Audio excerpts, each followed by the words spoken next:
well, welcome to the Summer Tech Bar training. Hopefully, the conference. So hopefully you guys have a good time. You learn a lot today. First session is going to be mostly given by our CIO. But I'll let him kind of jump in here and get things started, and I'll talk about a few things as well. But yeah, welcome. Yeah, thanks, man. Morning, everybody. So if you don't know me, I'm Lee. I work in IT, and we're going to kind of go through some, kind of just give you like a little bit of a sort of broad view of project management and some tools that you might be able to use. Some of those we have here on campus. And I just want to start off by saying project management is pretty hard. It's a hard thing to do, and there's all kinds of different perspectives on it. And you yourselves are probably some of you are very good project managers, and maybe you could add to the conversation, and we'll have a couple breaks, or not really breaks, but we'll have a couple of times where we'll talk amongst ourselves about things. So we're going to just set the stage about some of the different ways to look at project management and the whole kind of range of how you can do that kind of thing. So if we can go ahead and get started. We got a couple pictures here of Ben and myself. It's my dog, Teens, Dachshund. There's Ben. Now, if you look at his, he's owned by Brew. So mine is like owned the dog. So it's kind of like that's the way you're supposed to do it. Any dog people in here? Yes. Yes. Yeah. So you know how it goes. Okay. So we wanted to kind of like first talk about kind of the different layers of project management. So one way to think of things is that we would have high-level initiatives that kind of define where the business is going, or in our case, where the college is going, and then, or maybe your area where you're heading in the longer term, and then those might lead to several projects that are linked to those initiatives. And then projects are usually composed of a number of tasks. So it's kind of simple, but we'll go ahead and get started with that kind of terminology. So what we usually think of as business initiatives, and then your functional areas would sort of execute on those initiatives, and then you're going to have a whole series of tasks. So we'll get into each one of these one at a time. So first one, business initiatives. You can go to the next slide, please. So this is as a definition here, a way of setting the organizational priorities. So I'm going to show you a couple of examples of this stuff as we go forward. Can you guys see?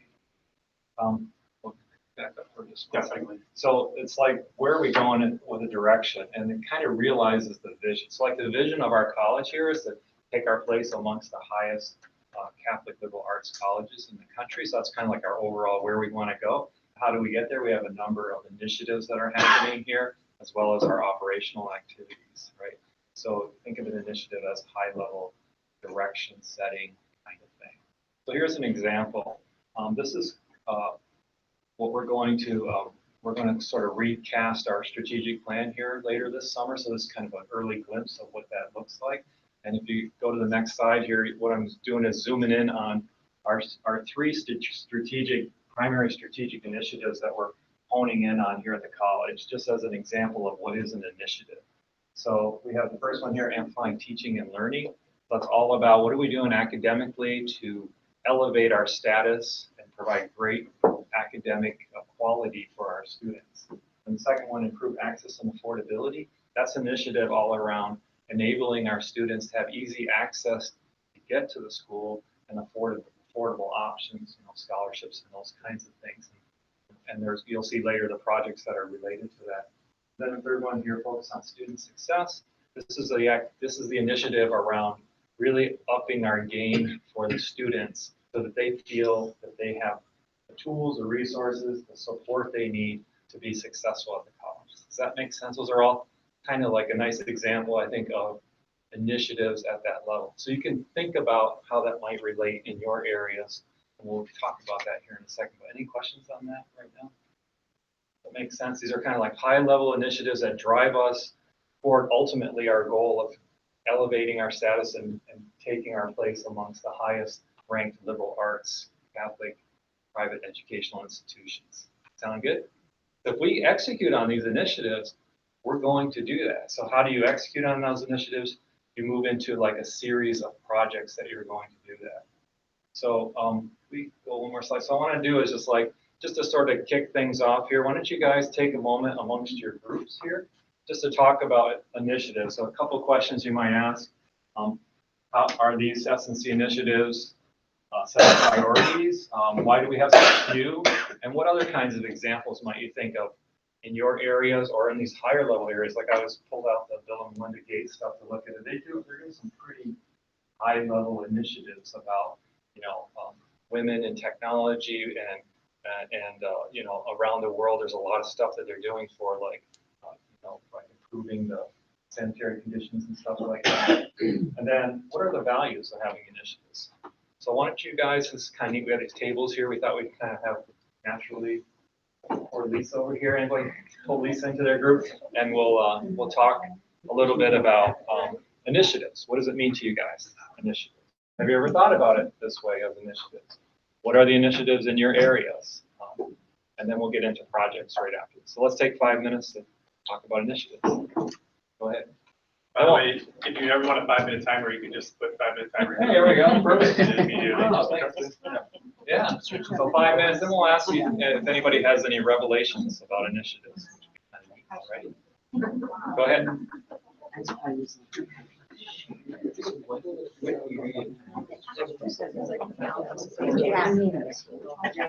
Yeah, I'm good at that. I can go with that.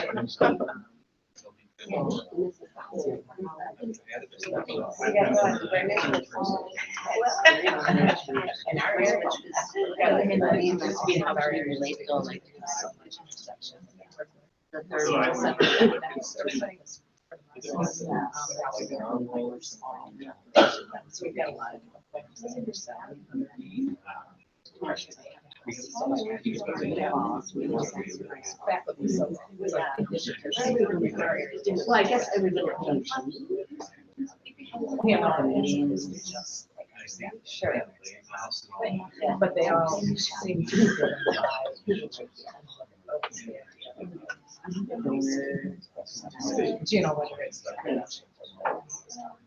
it's also for us. Yeah. As far as in our area, also things that just show that. Then there could be other pieces of service learning gives the intersection for community, so it's like.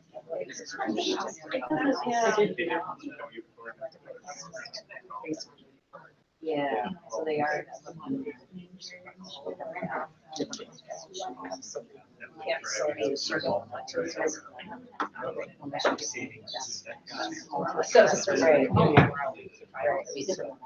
Well, and I think initiatives as the way they think like that is helpful when you're going across especially in a community because it's a shared vision. And unless you have a shared vision, you don't have people moving in the same direction. So, this high level direction setting that they talk about in their initiatives. That's what how do you know what you're working towards? Agreed on this. That's with the Yeah.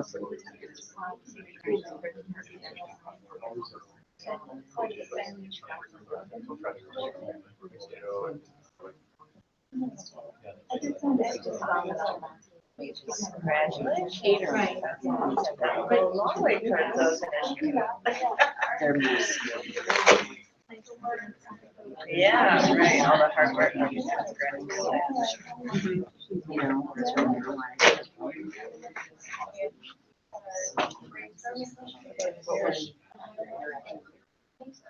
Well,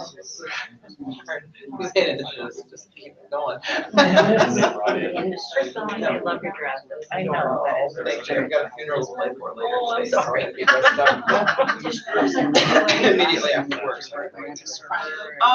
Yeah. Well, I mean, there's the students that we're talking about. It's just that any interaction across student success. We're employing quite a few students. That's what we think. But it's not just like slavery about them. It's like, what are they getting from this experience? Right. And so, what do you teach students? What are your goals for the future? You can help you get that experience and still get the tasks done. Just there's just daily chores that need to be done, right? Just keep operational, but always in mind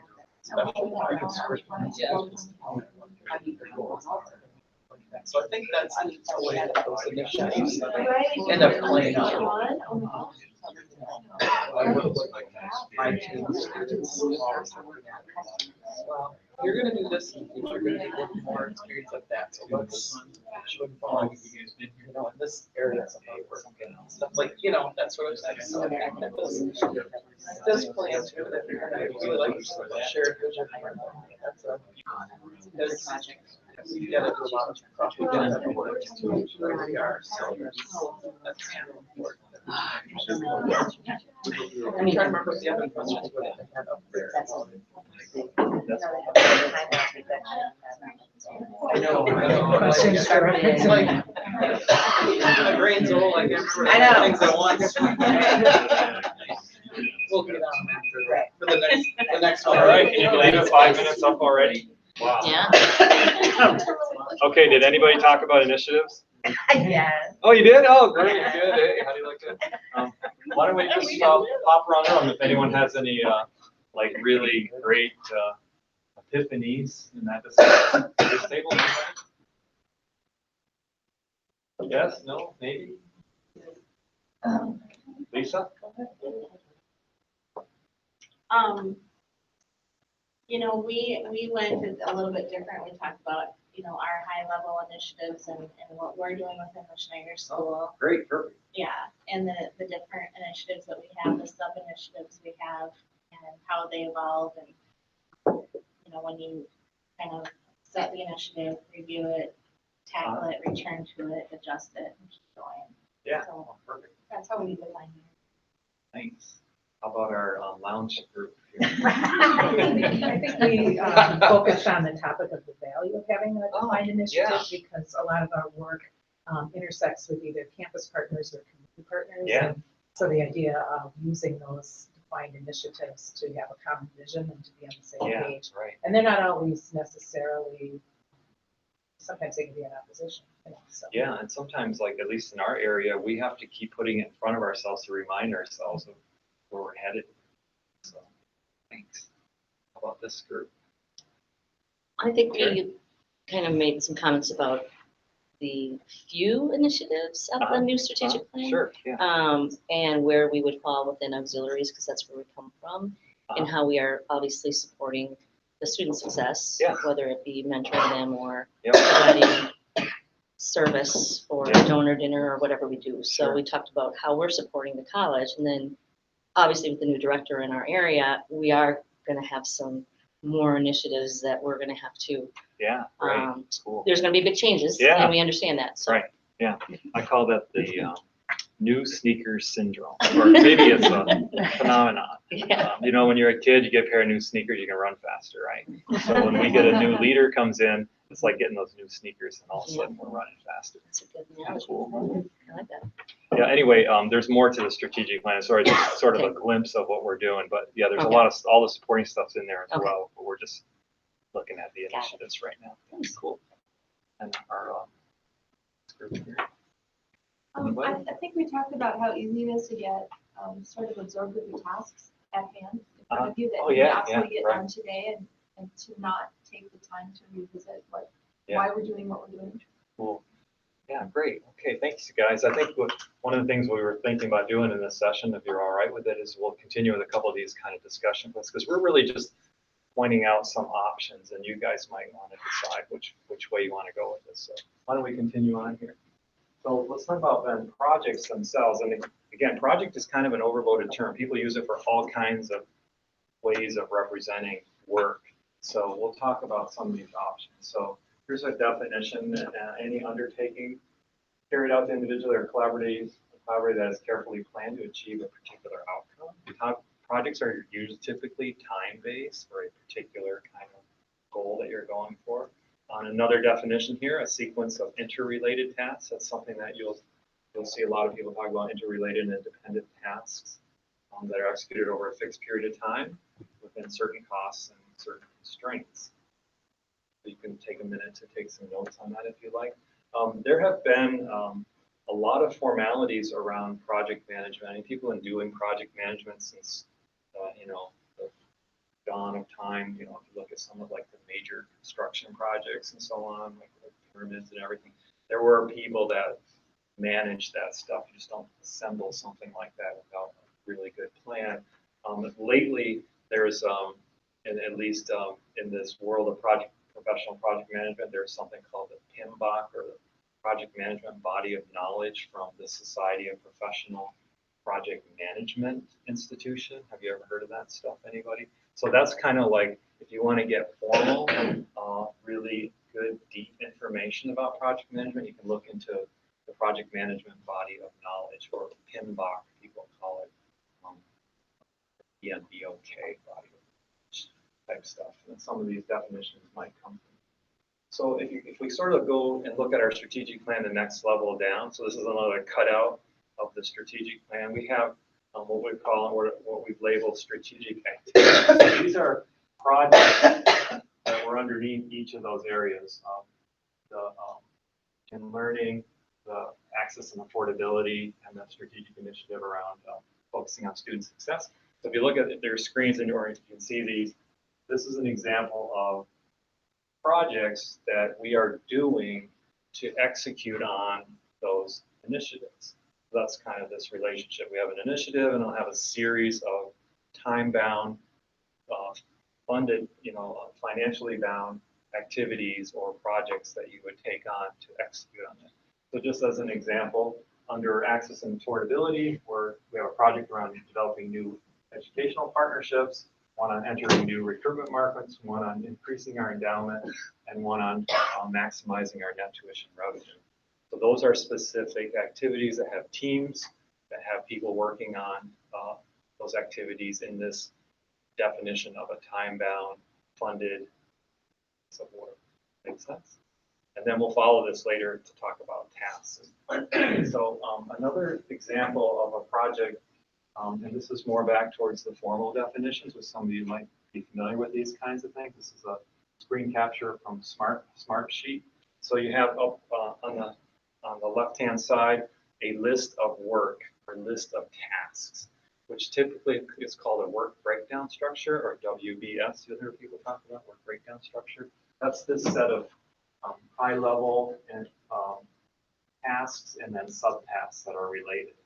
So you can set up things. You can do this in a spread. We'll show you later the different ways you can do this: spreadsheet, Smartsheet, Microsoft Project. Lots of ways to sort of do this. But the idea is that you would list a high-level task, and it'll have a bunch of subtasks. Like one of the groups was talking about your sub-elements or so on. And then the chart here on the right is called the Gantt chart. Anybody seen this kind of thing before?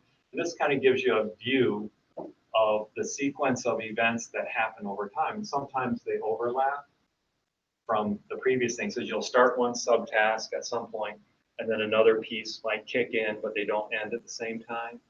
So this is like a graphical representation of the time relationship of the task. So typically when you do a work breakdown structure, you'll have a task and maybe a set of other sequences of subtasks that make up the full execution of that task. And they'll usually have a time, like it'll start on this date and end on this date. And that's your plan. And then the hard part about project management is it's easy to set up the plan. It's real hard to follow the plan or to coordinate your team members to work on the plan. Anybody have any comments on that? Have you seen that? So there's a whole piece of project management where you have to collaborate and communicate, and there's a lot of what they call management by walking around. So if you are a project manager, you're going to have to spend a lot of time walking around checking in. How are people doing on their tasks? Because usually these tasks are assigned to one or more people.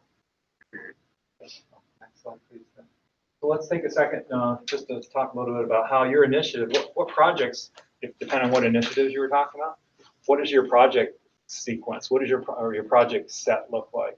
What are those things, or do you need to define your projects, or how are you guys working with that level of what we're talking about at projects within your areas? Okay, let's take another 5 minutes. Can we leave my questions? Yeah, question, go ahead. Yes. I'm gonna put a time. Split screen. Do you want to do?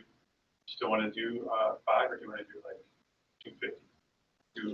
Five's good. 5 good. Okay. Please. So you had a question, Martha? Just that, can the questions stay up? So Oh yeah, the question. Yeah, sorry about that. Yeah, we'll get that back. It's the partial screen. So a couple of starter questions. Why do we even need projects? You know, this might be a good one. In fact, I'm going to tell you later in IT, we don't really do projects, which might surprise you. And then what projects have you worked on where things really worked well and projects where maybe it didn't work so well? And believe me, there are a lot of them that don't work well. And what is your secret to success? I've got to share those secrets. The most interesting project success I've ever sort of come across is the Empire State Building. Got anybody ever been to the Empire State Building? There's some really cool history there. They built that building in one calendar year in like 1930 or something. So it's like a phenomenal example. I mean, finished from start to complete finish and occupy one calendar year, which is, if you go there, it's like unbelievable. How could they do this? You know, it's made with granite and it's got all this stuff on it. They actually built a tower where like these giant like airships could dock and all this kind of stuff. It was really phenomenal. So there's some pretty cool successes out there. And there's a ton of failures, mostly in the IT world, but there's a ton of failures. So why don't you take a few minutes and we'll go ahead and talk through your project experiences. I'm gonna do this. So to me, just the things that started.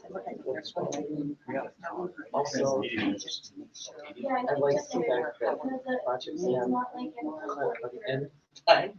Okay, you work on this like crazy. But also, it needs a means as far as the initiatives, all right, I know this is gonna help, that's. So for me, that works well. Yeah, so it's just organizing what you're doing.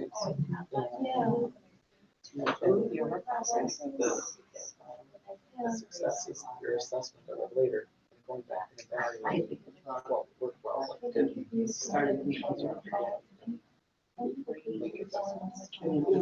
But the trick is to go back and Yeah, I mean, I use all the time.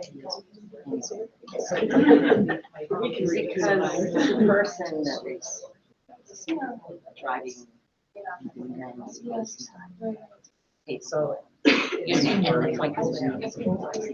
Ben, now I remember the other piece I was wanting to show is Zendesk. That Zendesk, and we can just show how we have our teams kind of laid out.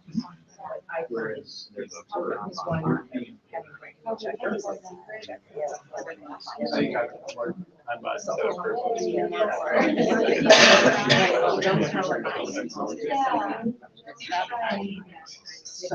Anyway, And some of them just really good you know, time. Like, when I was young, like, I was just, I came back after 4 years, which you can always go places. I came back and So trying to respect what they're. Which is good and challenging for project management because you realize so many ways you're putting in those work that there's so many different ways of working that you're trying to bring into one.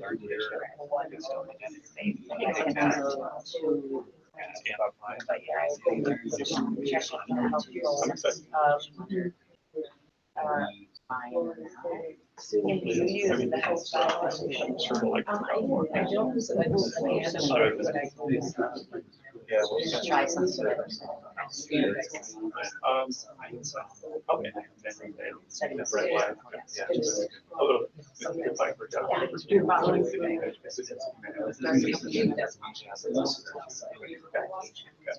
like I ended up, I had my job. like I use. I really wanted to do something. So I ended up having.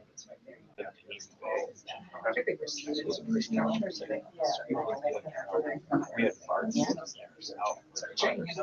Caltrain, yeah. That in the same I thing. know it's really Yeah, like, she used, And with it, number of days, back, weeks out, something keep like track. same thing, like one task and. Yeah. But what I And think so is it all, what needs to sometimes be, it's just sort of how do you, how do you get business there is a you guys change the timeline. Oh, man, yeah, that is. All right, time's up. Does anyone have great ideas?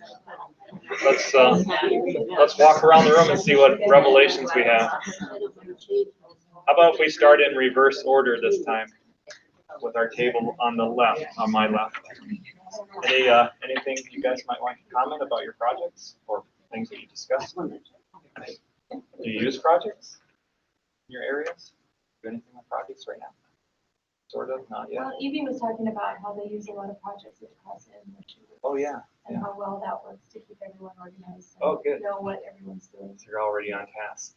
Yes. Nice. So we have a list of things that we have to do, and then there's one manager that works all around and sees Yeah. everything's being done. Yeah. Right? So you'll have the management by walking around thing happening already? My boss does. and Yeah. then- Yeah. Yeah, and then so everything I've is- been on teams where actually someone will come up with a sheet. Okay, how you doing today? Check off, we get in there and We do have it that. really works. Yeah. Like checklist is Yeah, awesome checklist. because you keep yourself organized and also Yeah.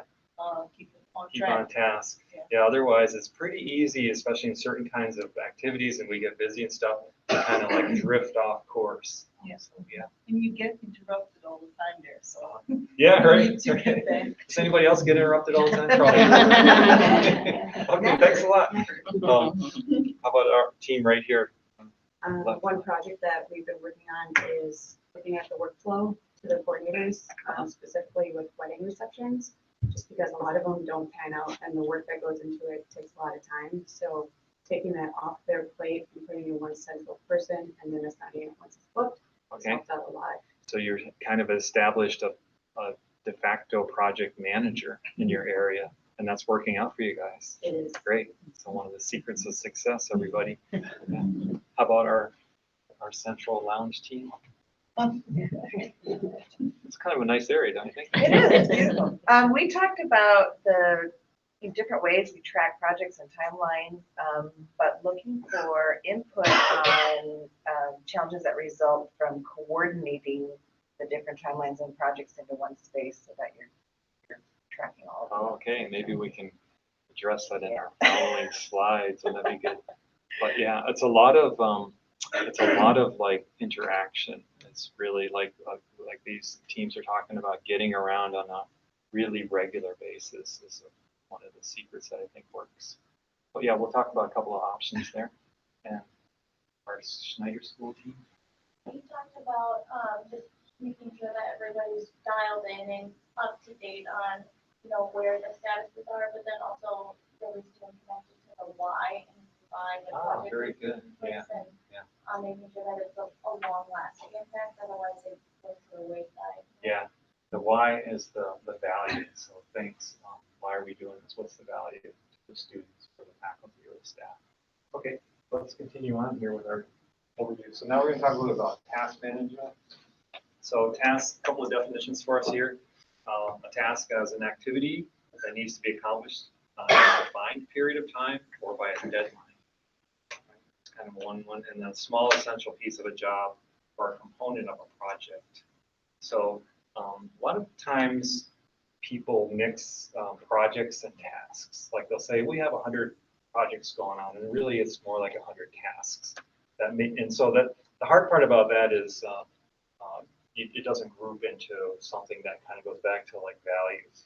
The nice part about it is you've got a lot of things defined at a low level, so you're getting a lot of work done. So there's like pros and cons of that, and it depends on your organization how you might want to take a look at that. Let's take a look at some examples of tasks. So here, again, going back to our strategic plan, we have a tracking system for those project managers and teams that are working those projects that we talked about. Here's an example of one of those. This is a task plan for first year experience that the team had been working on. So this is from last year. And they have basically a list of tasks, who's assigned to those, what their status is, what their start and end date, kind of like what we looked at in that smart sheet example. And this is all just done in a spreadsheet. So these are spreadsheets that actually we we're given a nice template from Jen Christensen in her area in marketing communications, and we use that for all of our project teams inside the strategic plan project teams. Well, this is one example where you set up your tasks. One of the things that I kind of want to spend a few minutes on here is this idea that for project and task management, there's like a pretty wide spectrum of things that are will help your team be successful. So you've got, in cases like the Empire State Building, where you have a lot of stuff happening and it's pretty well defined, you know exactly how many floors you're going to build, you know exactly all the materials you're going to need, and you know exactly all your suppliers and all that kind of stuff. You want to use this sort of upfront detailed project plans where everything is detailed out, like we saw in that one example, and then the interdependencies are pretty well understood. Okay? Now that gets harder and harder to do the more change that's available in your world. Okay, so like this is why I refer to like IT. We don't really do a lot of big upfront task or project planning because we're in a world where things change like a lot. Okay, so people don't, if you, any software that you've had delivered to you, you're like, how did this happen? It's not what I wanted. Well, there's like all this change because it's easy to change electronic software. It's easy to change. The technology is always changing, that kind of stuff. So we operate more on this other end of the spectrum where we do a lot of incremental, agile, and very short iterative plans. Okay, so there's just like this huge range of how people do project management. So there's no real perfect case. It's more about matching technique to your area. So just pause for a second, see if you have any questions on what I'm trying to explain here, or maybe some ideas of how you guys do this in your area. Anybody? Okay, so big up front is for those definitions where you really know this is the way it's going to happen. Okay, so I don't know, some of you guys do a lot of planning for events and stuff like that, or weddings or things. So are those things subject to a lot of change? Okay, so you probably have a hard time like laying everything out, and then there's all this change and you're like, well, this thing depended on this and all this kind of stuff, right? But does anybody have something where it's kind of like really a routine kind of thing over and over again where you would use this technique of a well-planned, detailed project plan? And we do a service event called Into the Streets for our first year students, so it's, you know, it's Pretty much yeah, it's routine pretty every much, time? yeah. I mean, Yep. there's some changes, but Yeah, it's so then you typically might like have your task list, just like with the work breakdown structure, and it's pretty well structured. So you can see there's like different ways, and then within your teams, you'll find that you'll have different ways where you might use one technique or another. We talked a little bit about the upfront stuff. I'll spend a minute talking about agile and iterative. What we're doing there is trying to break things up into the smallest piece of value that we can deliver to the recipient in a reasonable amount of time. So we call that, it's almost like a product development kind of scenario. We call it a minimal viable product or minimal viable service that we deliver when you're working in this kind of world. So basically, of all the things you could do, what is it that people want the most? And then of all of that thing that they want the most, what is the value we can pull through for them to get them moving on that as soon as possible? And then we move to the next as soon as possible and so on in that way. So it's more of a pull system than a push. The big upfront is more like we define everything and we push through and we get it out. The agile and iterative is we look at all the choices we have, we listen very carefully to what the recipient of value is. In this case, might be a student or a faculty or a staff, and then we try to pull that work through. Does that make sense, anybody? And then there's a whole range of stuff in between those. I'll let you think about that for a minute because you must have some questions. Is the tools for doing that, does it look, I mean, is there something similar to a Gantt chart or some of the other? Yeah. Yeah, we're going to show you a couple of those things. You're right. So typically what, and this is where some of the agile teams, people that do an agile or iterative development or iterative projects, they use a couple of techniques. One of them is a Kanban board that we'll show you, which you might have heard of. There's some people around campus using those boards. And it's a pull system where you list all the things that are, you have like a prioritized list of stuff you want to work on. And then the members of the team pull a piece of work through to completion based on the priorities of that work. Why don't we just go ahead and show a Kanban board so we can look at that right away.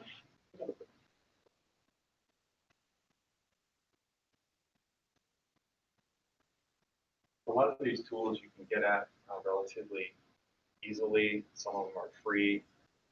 I'm going to show you a couple of them here. Here's one Ben has from Trello.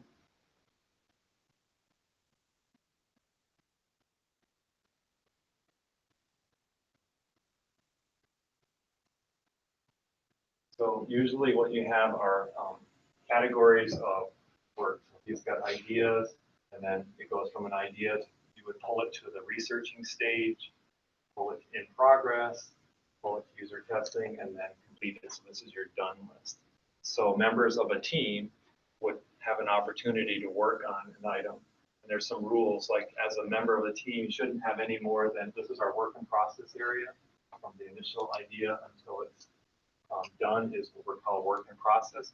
So work in process should be limited to so many items. Like usually it's like 4 to 6. Shouldn't have any person with more than 4 to 6 things going on at any one time. Otherwise, there's too much switching back and forth, and you waste a lot of time in between tasks. That makes sense. So this is just an example. People use this board where you can just like slide stuff around, detail it, and so on. There's also a lot of us are using physical versions of this where we actually use sticky notes or magnets and stuff on a board so that the team can see what's going on at all the time in the area where you might work. So you've seen some of that if you've been on any of the lean. Anybody been to the lean sessions where we'll go on a tour and kind of walk around and see that stuff? Yeah. And just tool-wise, Trello's free up to a certain point. And then there's like a team version of it that you can purchase. But it's one of the things that I like is you can connect it with Google Calendar, you can connect it with different Google apps and add things into it. It's very easy to use as a great mobile app, like super simple, but also can be very powerful if you need it to be color coded and stuff. But there are lots that you do. Just what's the one you use? I use Kanban as well. So it's just a one technique. So like I said, we're in this sort of spectrum of like laying out all your tasks in a spreadsheet, like we showed in the project management team or the strategic plan teams, all the way down to like task flow management, which is what this kind of system does for you. And a lot of in between. You can actually kind of marry the two. You can kind of set up big projects, and then you can have people working on sort of time-boxed sets of work where they're working on a list of activities that you sort of define from your bigger projects and so on. Okay. Any questions on that stuff? So we're really just wanted to expose everyone to the different levels of this stuff. And now Ben's going to take us through some more tools where you can look at this. So before we do that, do you need a little discussion time, or are we ready to go right in and look at some tools here? All right, so let's go ahead and see if we can walk us through those. The slide decks for everything are available in the TechBar app. So there's links directly to the slide deck, so you don't necessarily need to take a ton of notes and pictures if you don't want to. But if you go into the TechBar app, there's actually a link to all this stuff. So Smartsheet is the first one we kind of wanted to talk, or there's Microsoft Project. I don't actually know anything about that one, so I don't know if you want to. So Microsoft Project is sort of like the tool that people have been using for a long time. I started using it back in 1985. So it's been around for a while, and it's like a very robust project management tool. Unfortunately, we don't have that in our set of Microsoft products here at the college, so we didn't really highlight it a whole lot, except that if you use Microsoft Project, you'll find Smartsheet to be pretty similar. And I'm pretty we sure have a ton of licenses for Smartsheet around here. It's something I got to check in with Rob in IT, but in this video, you'll learn how to get started with Smartsheet. Here's a little video that give you an idea of what you can do with Smartsheet just to get started. It's really simple. For all of the tools stored. We'll go to the Plus tab, which is We the have to look at your admin tab. screens real close on this one. Now, there are 3 ways to get started. We can first create a blank new sheet if I'd like to start managing this project release from scratch. Or I can choose a pre-created template from our template gallery. Or for existing work from Excel and this project or Google spreadsheet. Now, as I mentioned previously, for this scenario, I've already been working on this project in Excel with my team. So I'll go ahead and import my existing work in the spreadsheet.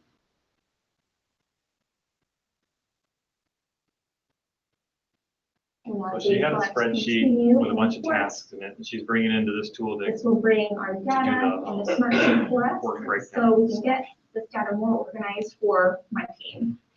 And right away, I can see this data looks pretty similar to how it looks within a spreadsheet interface.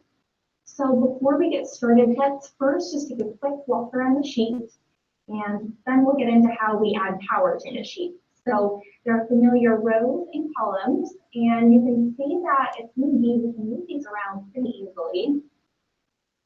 We also have our toolbar on the left-hand side of the screen where we have our formatting keys, and we can use these to start organizing my data. So for instance, if I'd like to have my budget and actuals figures represented in US dollars, I can go ahead and use my currency icon within my toolbar. And these decimal points are a little bit extreme, so I can go ahead and use my decreased decimal icon as well.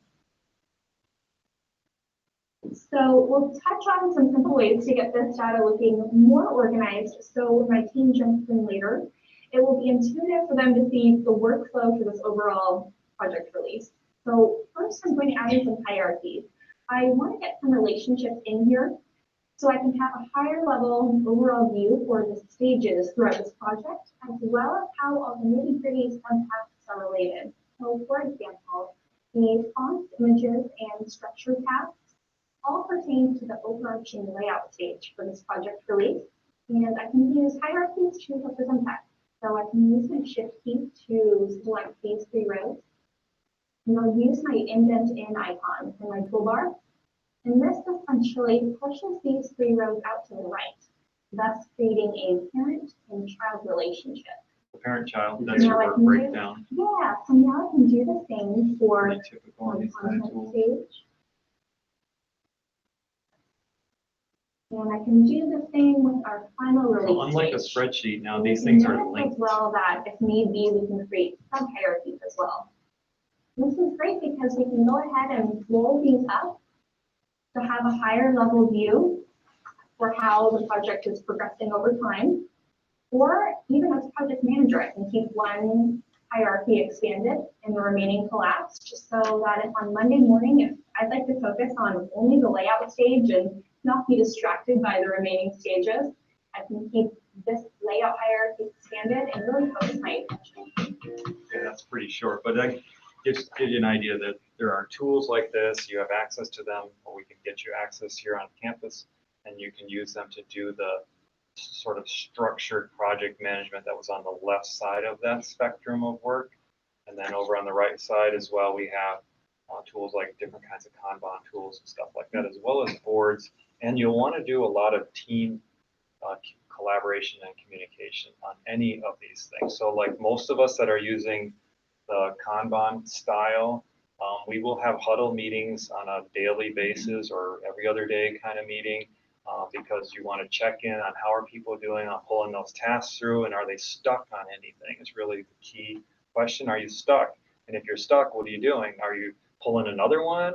Because you keep pulling this stuff across, you're going to end up with too many things going on at once and then you can't really get anything done. So the team will work and kind of swarm and figure out, okay, let's figure out how we can unstick this task so then we can move on to the other stuff.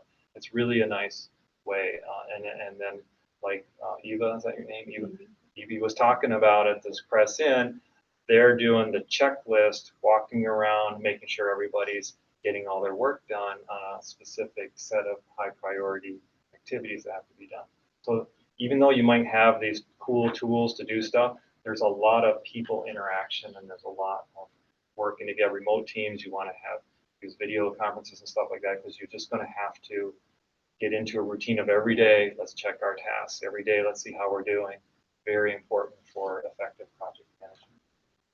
I would just chime in that one of the things that's probably the most different between ITS and most other areas is we have very short meetings. The management team has they have longer meetings than we do, but we have a a stand-up meeting in the beginning of the week and one at the end for all staff, which are usually like 15 to 20 minutes long at the max, and a lot of those times we're talking about other stuff. But I know that EA meets every single morning. Again, it's a shorter meeting. I walk through that meeting and get coffee all the time, so I see what's going on there. But I think a lot of other areas probably have way too many meetings, way too heavy meetings, way too long of meetings, and that can frustrate some of the processes and things from my point of view. But I hate meetings, so I love this because meetings for me are time I can't get something done. Well, yeah, actually, we had a real hard time at the beginning of setting this up in our IT team because people are like, I don't really need to meet 3 times a week, or 2 times a week, but we already talk to each other.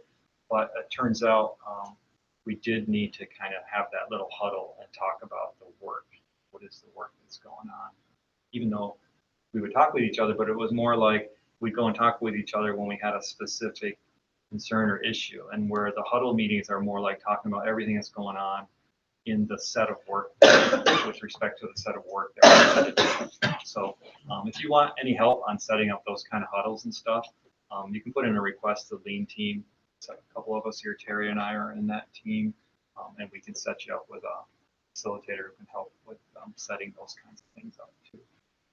We have some more tools to look at. So the other couple other things, I linked this to the Google Sheets template gallery. They're actually by Smartsheets, but there's a whole bunch of templates, so you don't have to reinvent wheels. Don't spend time redoing things if you don't need to. Find something that's pretty similar to what you need and just go with that.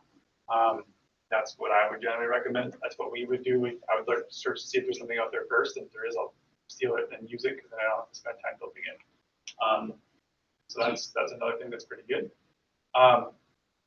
Depending on what you need, their AppMaker is a potential another option, and we do have some people in here that are using AppMaker. The TechBar conference application, that is an AppMaker app. So I built that myself for the TechBar conference. It does all the scheduling. Notice it puts things on your calendar. The feedback piece is built into it. It's all one place. Can anybody do that? Probably not. But you can start with their templates. And Martha's been using it, I think, or at least played around with some of the template pieces for some project management that they're already pre-built, and you can just kind of massage what you need. Just go from there. This is an example of one. And we would have staff that can help you if you want to get started on it. And then we're going to go to the tools for task management, but you might need some of those potentially within that as well. And so we'll talk about email and tasks, and we'll come back to that one. So I guess we're here for tools. And then we just skip right to it. So everybody does email a little bit differently, but my email is a task list for me. So I'll show it because I'm not afraid of showing my email.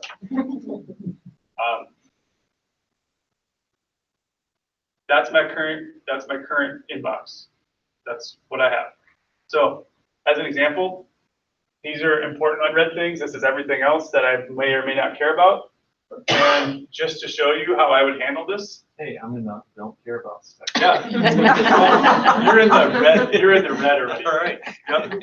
So the way I would look at this is I would quickly look at these everything else pieces and see if there's anything that's important. I don't see anything in here that I need to kind of get on or look at. So what I would do is I check all this stuff. I'm going to keep this open for right now because I want to get back to it. And then I'm just going to archive that. And now I'm down to 2 things. And this thing I can't deal with today or right now, so I'm going to deal with that tomorrow. And this thing, I don't need that either. So there, that's my task list. I know I can't take care of that thing today, so I'm not going to even look at it because I can't. I don't have time. So I will do it tomorrow. And I'm in inbox 0. That's the way I live my life. Everybody does email differently. I think it's a pretty personal thing, but this makes my life a lot easier. If when I see my boss's inbox, it drives me insane. I couldn't live like that. I literally just have anxiety all the time about all the stuff that was in my inbox. If I archive it, I can find it again. I'm not deleting anything. I don't delete my email. I just archive it. And if I need it, I'll search for it and I can go back and find it later. And I use the snooze feature. The snooze feature is huge because I can just snooze it to whatever day I think I'm going to need to take care of it, or a day before something's going to happen, remind me about it. So you can make your inbox look like that. It takes maybe about an hour or two of time to just sit and get through all the stuff that's there from before. But if you have things from months ago, archive it. There's no reason for it to sit there. You don't have I to do the same thing. Yeah. So snooze, really powerful feature. Have you guys noticed that before? So you can pick a date and time, or you just automatically will say tomorrow or later today, 6 p.m. or whatever. And there's also something in there that's really nice is you can schedule sending an email. So you can send an email and you can choose schedule this email to be sent at a later date.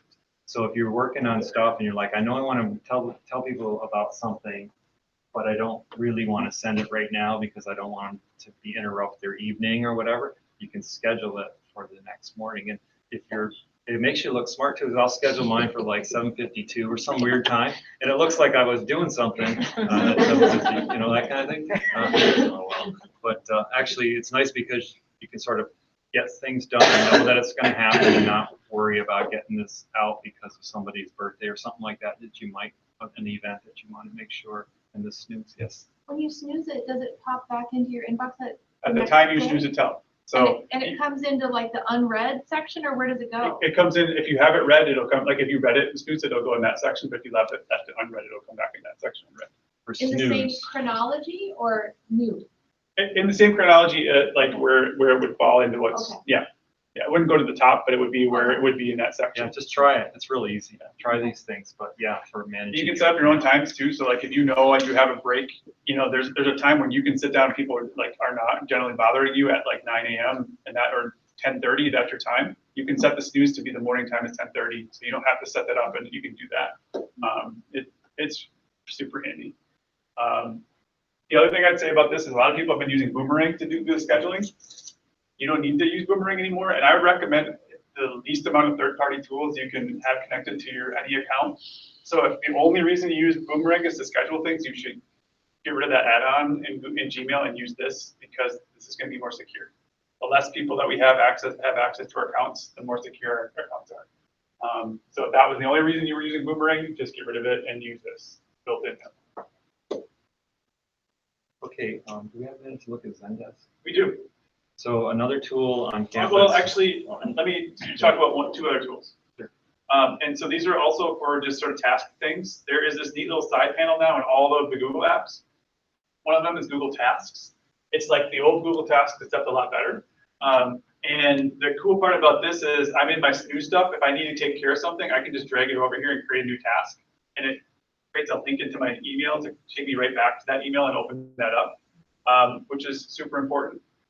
But inside of here, I can then create subtasks. I can also create reminders and say, remind me about this thing on this date, and it goes on my Google Calendar, and I can do recurring. So if it's something that you're constantly, you need to remind yourself every week, every week I have to check off these 3 things because I have to do that. You can just set it up in Google Tasks. There's also a very nice Google Tasks mobile app on Android and iOS.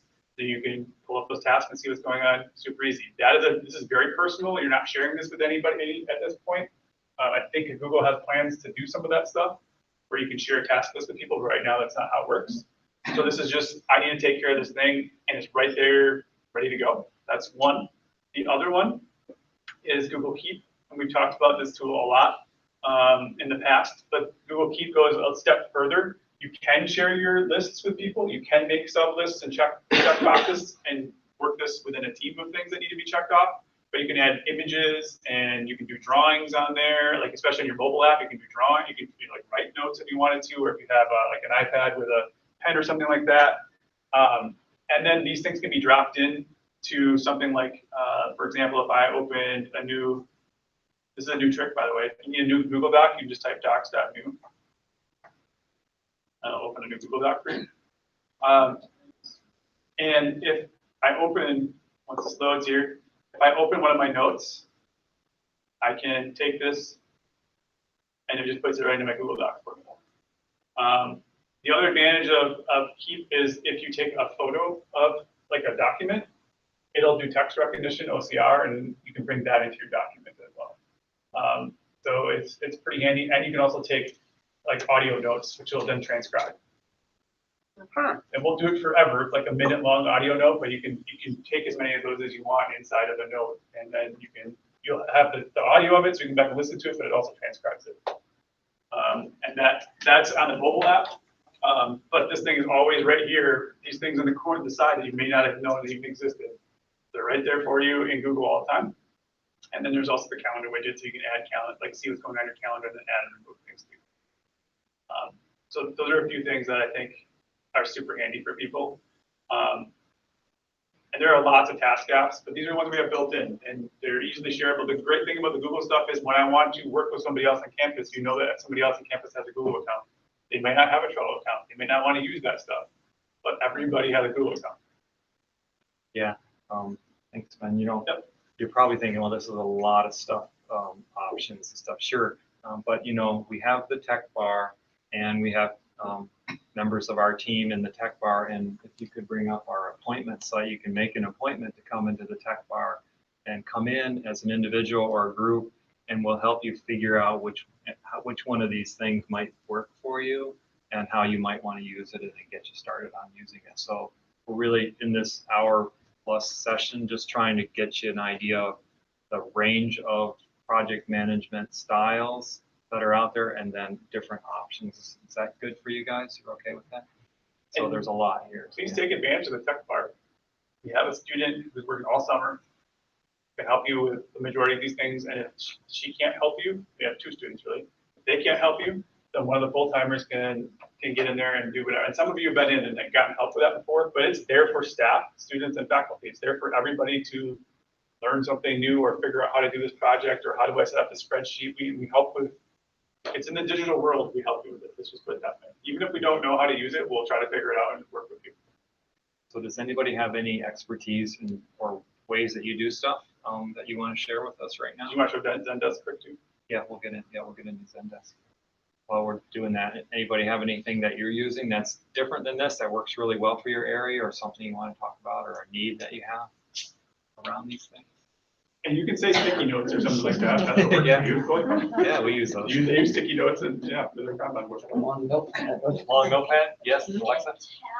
You can create like separate, like list almost, so I have a task list that's Yes. for work, that's always on my work calendar, but then I have one that's still through my FNC email, but for like my personal things, so that's not, so I have like this. Ah, Two nice. different lists going, so you can have more than one. So you have your own checklist and stuff? Yep.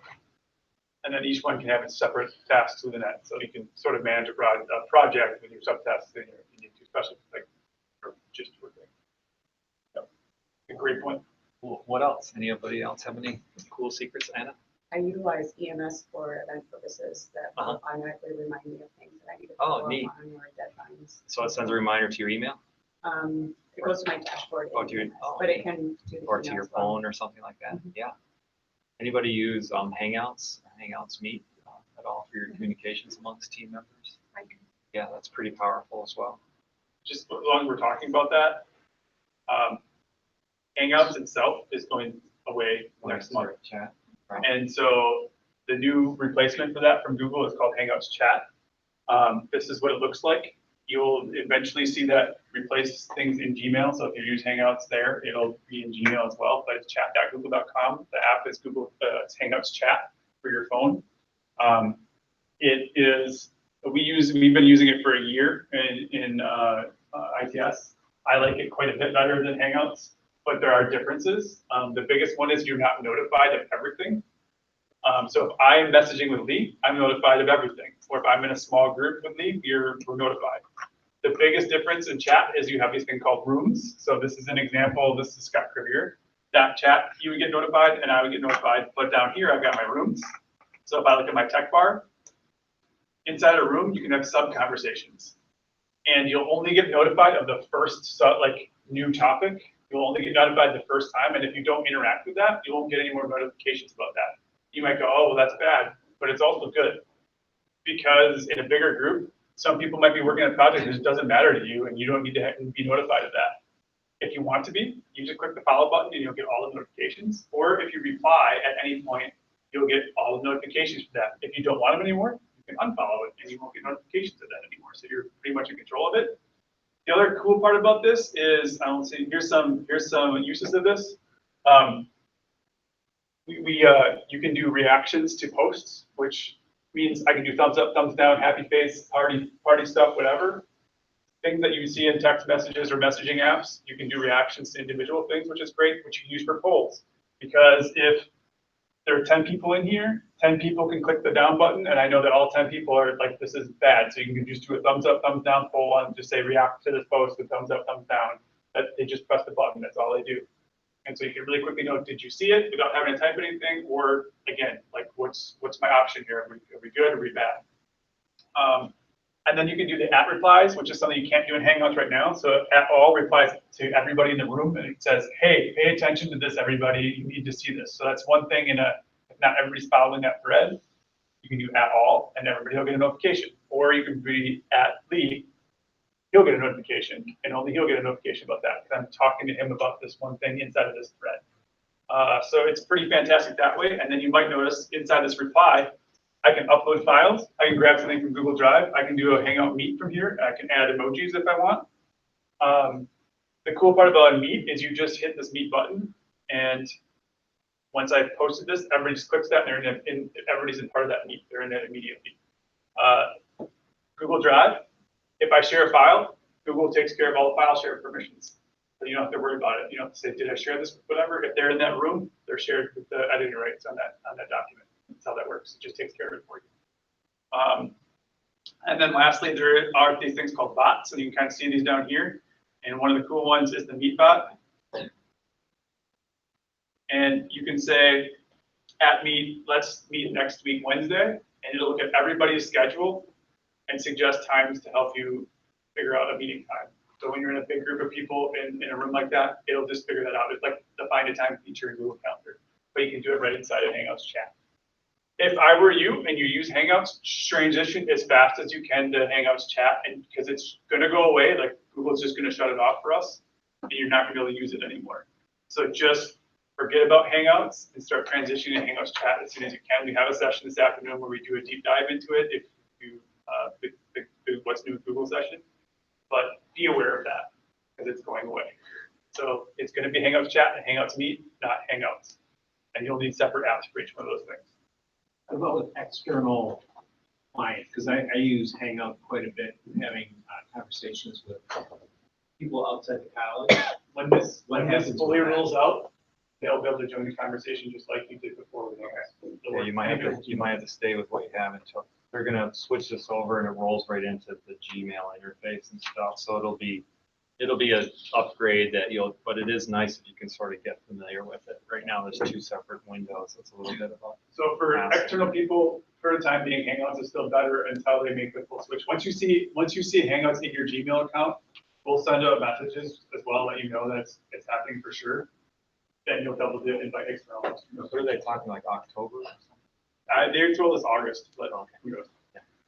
So anyway, instant messaging and these kinds of things that have grown into like what we're seeing here are really valuable for keeping tabs on stuff and doing this sort of management by walking around as well. And so you'll see some teams use this a lot more than others, but once you start doing it, you really have great opportunities to keep up with each other on things. So the Zendesk thing, we just wanted to show you a little bit behind the scenes. So like in IT, we do, we have ourselves set up with 4 or 5 teams of workers. Where do you want to go? Do you want to go back to the view of the team? Yeah. So like when you guys submit a ticket to us for a request to, like fix something on your computer or ask for, like some question about Nightline or something like that, it goes into our service desk, and typically things first flow into this team right here called service desk. And this would be like Neil and Donnie and the team. They get the initial requests. Right now there's like 2 requests in there that they handle. And then they decide if this is something that needs to be assigned to the different other teams. And then each team has their sort of checklist of stuff that they're working on. So we do a lot of, we call them tickets, but we do a lot of work on tasks through this ticketing system that enables us to keep track of every piece of work that comes into our organization. Really, this is very typical in an IT organization. But it just gives you an idea behind the scenes what we're doing there. And then we also have with Button Cabana here, the opportunity to arrange things into a task board. If you put that on planned work, then that would be good. So this is a list of work that Robbie's team is working on, because they have sort of longer term kinds of stuff. You can see their pictures of the different team members and the work and what they're working and where their status is and stuff. So at any given time, we can kind of know what's the backlog of work that is in practice. We got 2 kinds of work, planned and unplanned, and all 3 technical debt. So this just gives you a sense that when you're managing tasks and you organize them in certain ways, they can be really a valuable way to have this sort of agile, or in this case, lean approach to like pulling work through a system. So lots of options. I'm sure many questions. Let's take some now, but also don't forget, you can go to the tech bar and set up an appointment and come in as a group or as an individual, and we'll work with you to kind of pick the right option that works for you with where you are in this spectrum of project management. Does that make sense, you guys? So what kind of questions might you have now that you sort of have this myriad of stuff and choices? Make project management even harder? It's a really hard job. Project manager is probably one of the hardest jobs you might ever have, because you've got to just keep tabs on everything, right? You guys must know that in events you're doing tons of these things, and they're time bound, and you've got deadlines, and you've got stuff that you have to get done. And the larger that activity, my advice is to break things up into smaller sets of work and try to work your way through those without losing sight of the big picture. Work your way through those incrementally and iteratively. We found that over time, as people have been doing these kind of different kinds of things, the incremental iterative approach is usually a lot better because people change their minds very often. So if you have something where you say, this project we got it all figured out, it's going to take 9 months, and don't worry, you're going to like it when you see it, and we're going to go through all of our stages, and we'll keep you updated on what we're doing. But in 9 months, we're going to have a deliverable. That often is less desirable for the recipient than, well, after 2 months, we're going to give you a glimpse of how we're doing. Can you give us some feedback, and then we'll adjust.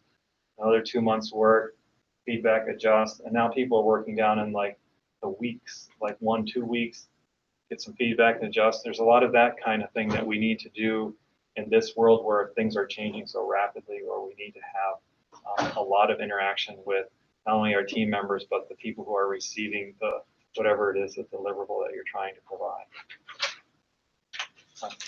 I had a lot of past experience in project management. These are really like 2 dumb things, but they always seem to really help. And the first, what we talked about a lot, which is intentional meetings, whether it's 15 minutes or 30 minutes, but it's every Tuesday at whatever time, or it's every month, or it's just for progress meetings. I think become really critical to progress movement. The other thing was all the documents that you collect throughout a project need to have their own folder, because I think what ends up, and I think so much time is wasted trying to find the most recent document or the document that applies or things like that. And I think taking the time to get everything sorted, and this was the worst leader that I ever had from a leadership perspective, was the one that was the most functional that I learned. And one of the things that he taught was putting the year, the month, and the day before anything you called it. So, for example, if I started a new document today, it would be 190710. I think today's the 10th. And then whatever the name of the document was. So then if you had 4 of the same document, you could actually go back to the document that was the most recent. Sure. And you knew in order. And it was just really simple stuff, but it was so critical to keeping projects in order and not spending extra time. Thanks, Dean. Any other secrets from your experience there as a project manager? Share? Communication. Yeah, a lot of that. All right. What else? Other people have other kinds of success factors that you've used? You want to share with the group? Yeah,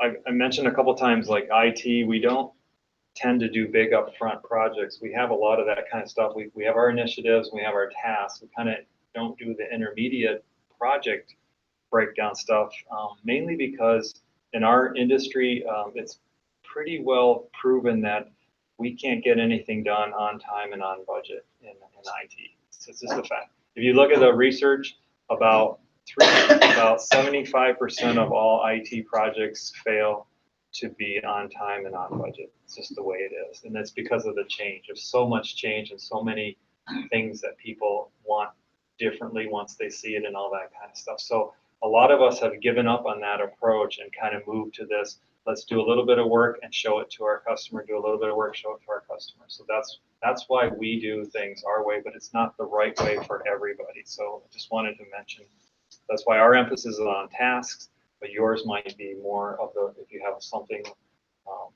where it's like a rote every day or every time, this time of the year, when we move students in, we do this exact same kinds of stuff, then you're going to be really well suited to use those smart sheets and spreadsheets and that kind of stuff.